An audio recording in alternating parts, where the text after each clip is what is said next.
toute façon, je pense que la 5ème République, bon, hein, pas de départ, hein, je pense. Non, mais c'est plus adapté à ce pays. La 5ème République est à la France, ce que la trottinette est à l'unijambiste. Ça avance pas. Les jeunes, ils vont pas voter comme s'ils en avaient rien à foutre de leur avenir. Les vieux, ils vont tous voter comme s'ils avaient un avenir. Oh!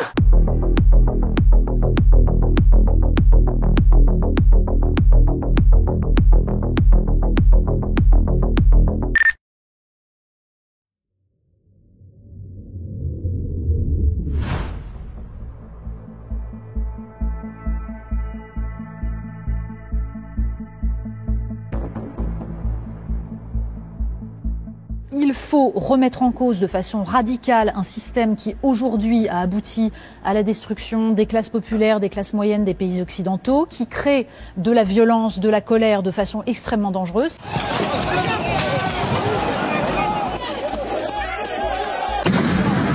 Les citoyens n'ont plus confiance ni en leurs élus ni en leurs partis politiques. Les taux d'encartement dans les partis politiques sont très bas, les taux d'abstention sont très hauts, les taux de défiance envers les partis politiques et les institutions et les élus sont énormes.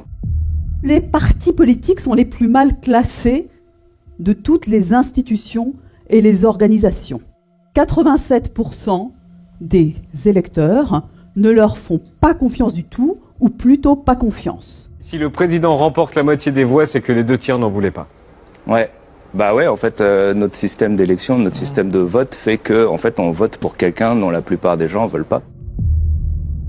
La raison pour laquelle la démocratie est si faible, c'est que c'est pas une vraie démocratie. Nos systèmes reposent sur l'idée que les représentants ont seuls le droit de parler, les citoyens parlent uniquement lors des dimanches électoraux et ensuite ils se taisent. C'est ça qui n'est plus admissible. Les citoyens sont là pour, tous les 5 ans, se donner des maîtres, se donner des représentants qui gouverneront en leur nom, mais sans eux. On est dans une crise démocratique, bien entendu, et même une crise de régime. Droit de manifester gravement remis en cause. Violence policière institutionnalisée. Loi liberticide dénoncée dans le monde entier. Justice faible avec les forts et forte avec les faibles. Liberté de la presse en danger. Et malheureusement, la liste pourrait encore s'allonger. Je pense que le consentement populaire n'est plus, et la Constitution ne s'accompagne que d'un consentement populaire, sinon on va vers le totalitarisme. J'ai décidé, moi, président, j'ai décidé. Eh bien non, ce n'est plus possible.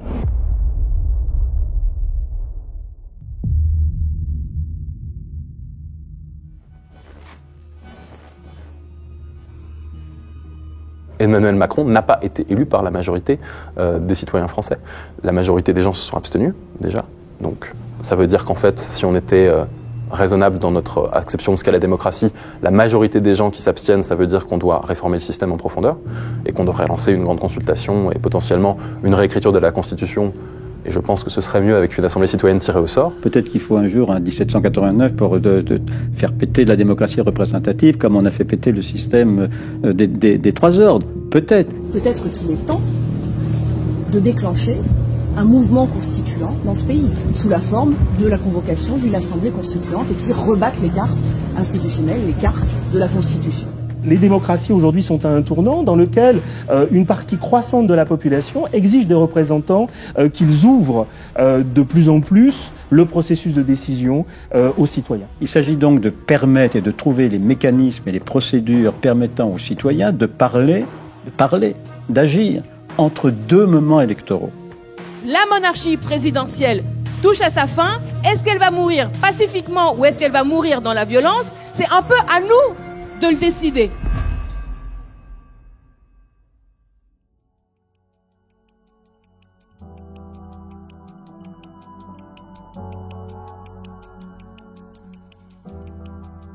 Ça vaut le coup de s'intéresser aux institutions. Je sais que c'est chiant, je sais que c'est relou, mais vraiment c'est important.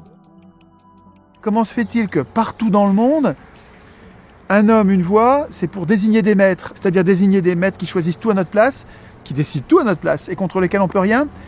Je pense que partout dans le monde, si c'est advenu, c'est pour la même raison.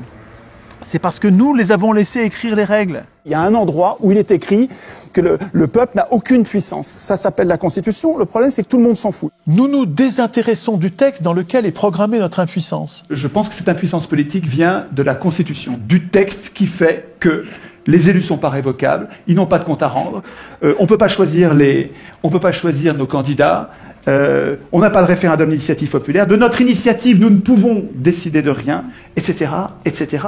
Et la cause des problèmes, c'est que on a une constitution française qui protège des politiciens et qui nous empêche d'avoir des contre-pouvoirs et de pouvoir interagir au niveau législatif et de pouvoir les empêcher potentiellement de faire des réformes qui détruisent nos acquis sociaux et qui s'attaquent à nos institutions. Tous les pouvoirs ont une tendance à abuser. Toujours. Montesquieu. C'est comme une loi physique implacable. Et il y a une idée géniale pour nous protéger de ça, c'est la Constitution. La Constitution, ça sert à affaiblir les pouvoirs. Ça sert à inquiéter les pouvoirs. Pour nous protéger, nous protéger, contre les abus de pouvoir. Mais attendez, si les représentants doivent craindre la Constitution, mais il ne faut pas qu'ils l'écrivent eux-mêmes. Ben sinon, s'ils l'écrivent eux-mêmes, ils vont programmer leur puissance et notre impuissance. Enfin, un enfant comprend ça. Écoutez bien ça. Je m'arrête. Réfléchissez. C'est pas aux hommes au pouvoir d'écrire les règles du pouvoir. Et le silence est exprès là. Et pour les Gilets jaunes, de les reformuler, c'est pas aux représentants d'écrire les règles de la représentation. C'est pas aux élus, c'est pas aux ministres, c'est pas au président. Ils ne devraient pas pouvoir toucher la Constitution. Donc c'est à vous, les simples citoyens, les humains. Quand on se met en tête d'écrire nous-mêmes notre Constitution, les utopies, je vous jure, ce qui vous paraît des utopies, les progrès écologiques, les progrès sociétaux, les progrès sociaux, les progrès financiers, dans le financement, l'entraide, la fin de la colonisation, quand vous prenez le problème par la Constitution, les utopies deviennent des projets politiques, des trucs faisables. Parce que quand tu dis on va s'en prendre à l'écologie, mais que tu restes impuissant et que c'est les multinationales qui tiennent le gouvernement et qui font les lois, mais tu vas rien changer parce que c'est les multinationales qui écrivent les lois et la gendarmerie et l'armée et la police, ils obéissent à la Constitution et aux lois. Ne haïssez pas les joueurs, haïssez le jeu. Changez les règles du jeu parce que le jeu a été fait, a été inventé, a été pensé pour ne pas être démocratique.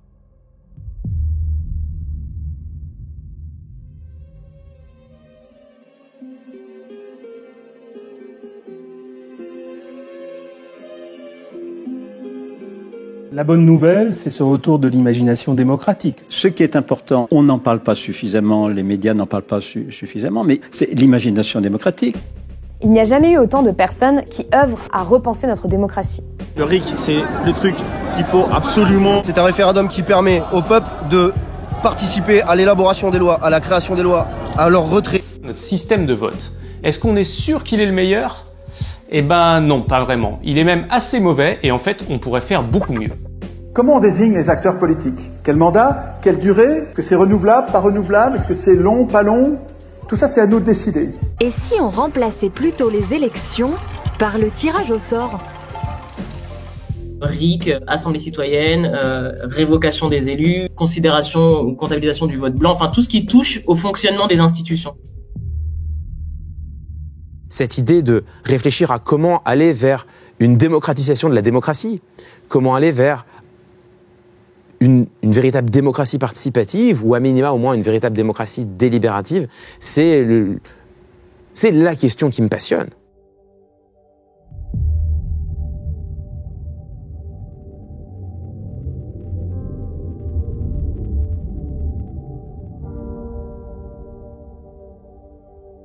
Toutes les techniques possibles et imaginables pour faire dialoguer, pour faciliter les conflits. Tout ça, ça fonctionne vachement bien. Simplement, pour l'instant, il n'y a jamais eu, et je le répète, partout, tout le temps, il n'y a jamais eu la volonté politique de faire en sorte qu'elle serve effectivement à démocratiser la démocratie. On n'a jamais été aussi scolarisé, on n'a jamais été aussi informé, avec une vitesse aussi grande que maintenant. Et nos gouvernements ne s'en servent pas du tout. Vous avez face à face un rapport de force entre les tenants de la démocratie représentative et les tenants de la démocratie, alors appelez ça délibérative, continue, participative, peu importe. Et évidemment, ben, ils résistent. Ils résistent. The political institutions that we built are from the 19th century. They are closed. They are not able to respond to citizen needs. What can be wrong is that the institution, instead of opening up and experimenting new democratic way, they can go two ways, or more technocratic and more authoritarian. And I mean, we see this behavior all around the world. Les gouvernants politiques se défient du peuple et voient d'un très mauvais œil que les citoyens entendent participer directement, immédiatement, sans médiation, sur la scène politique. Aujourd'hui, aucun de nos élus se dira « je ne suis pas démocrate ». Ils sont tous très démocrates. Mais par contre, ils sont tous contre l'idée que les citoyens aient le dernier mot et soient les patrons, les donneurs d'ordre. Ça, c'est clair. L'obstacle, c'est pas la démocratie, l'obstacle, c'est la plutocratie, l'oligarchie. Et donc, en fait, toute la question, et la question vraiment centrale, c'est dans quelle mesure les pouvoirs publics, la classe politique, acceptent de lâcher un petit peu de pouvoir, de donner un petit peu de pouvoir au peuple, ce qui est un comble, puisque démocratie, c'est ça que ça veut dire le pouvoir au peuple. Demos, Kratos, Demos le peuple, Kratos le pouvoir. So this is a symbolic problem that democracy is facing, I think, all over the world. That we have representatives and we have a system, but this system maintains itself.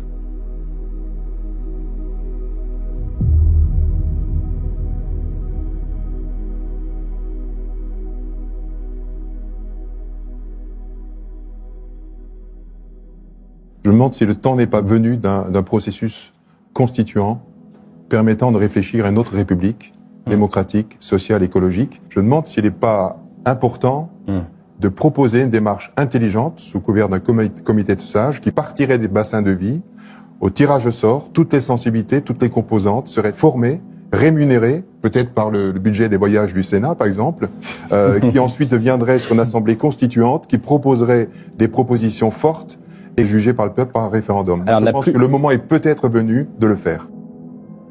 Ali, hier, j'ai fait mon devoir civique, je ne suis pas allé voter. Bravo. Figurez-vous que je suis opposé au système oligarchique en place. Je souhaite l'établissement d'une démocratie participative par tirage au sort, avec instauration d'une constitution citoyenne comme véritable contre-pouvoir. Hein? On me dit dans l'oreillette qu'on ne me paie pas pour parler alternative politique, mais pour faire de l'audimat avec des blagues de cul. C'est vrai. Effectivement, on s'égare un peu. Notre impuissance tient à notre démission du processus constituant. Et tant qu'on bavarde sur ce que font les représentants politiques qui sont les représentants des riches, on passe à côté de la cause de nos problèmes.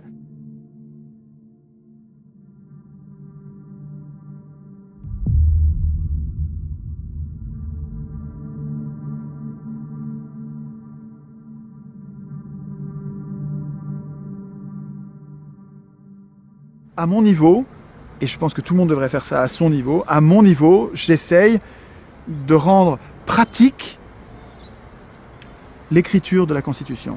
Je me préoccupe de la Constitution, je prends tous nos problèmes par la Constitution. Et j'invite mes congénères humains à devenir constituants. C'est tout un peuple qui doit apprendre à écrire sa propre constitution, apprendre à se transcender. C'est pas une étiquette, on ne devient pas des spécialistes, juste on s'en occupe, c'est-à-dire qu'on s'entraîne à rendre familier le mode de pensée constituant.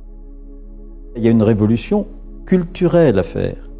Une révolution culturelle qui consiste à faire prendre conscience à la société qu'elle est capable de produire du droit, qu'elle est capable de produire de la règle, qu'elle est capable de produire du bien commun. Les professionnels de la politique, ils disent « Non mais c'est super compliqué une constitution. Mais attendez, il y a des constitutionnalistes qui dévouent toute leur vie à comprendre les constitutions et vous allez vous improviser constituant, mais pourquoi vous prenez-vous » Mais c'est qu'il n'y a pas besoin d'être constitutionnaliste pour être constituant. Il n'y a pas besoin d'être constitutionnaliste pour être constituant. Eh oui. Et c'est qu'en fait, pour écrire la puissance du peuple, il suffit de s'y mettre et de le vouloir. La constituante, c'est la solution pacifique. Et je pense que si les Français s'y mettent tous ensemble, comme l'ont semblé indiquer les Gilets jaunes, pour dire maintenant, le souverain c'est nous, eh bien alors on y arrivera, et plus rapidement qu'on ne le croit. Le peuple français doit absolument exiger d'être constituant. Parce que sinon, on va vers une guerre civile. Sinon, on va vers une accumulation de la violence où ça va péter d'un coup. Et ça sera incontrôlable au sens de l'histoire. Donc on peut encore contrôler la situation dans le domaine des idées, dans le domaine de la loi, dans le domaine de ce qui fait que les humains sont grands. Mais si jamais on faillit, si jamais on manque d'avoir ce courage-là, de devenir un peuple constituant, c'est-à-dire un peuple mûr, pas un peuple d'enfants, parce qu'un peuple qui n'est pas constituant, c'est un peuple d'enfants, eh bien, nous allons d'abord créer un avenir immonde pour nos enfants, et puis nous allons sortir de l'histoire.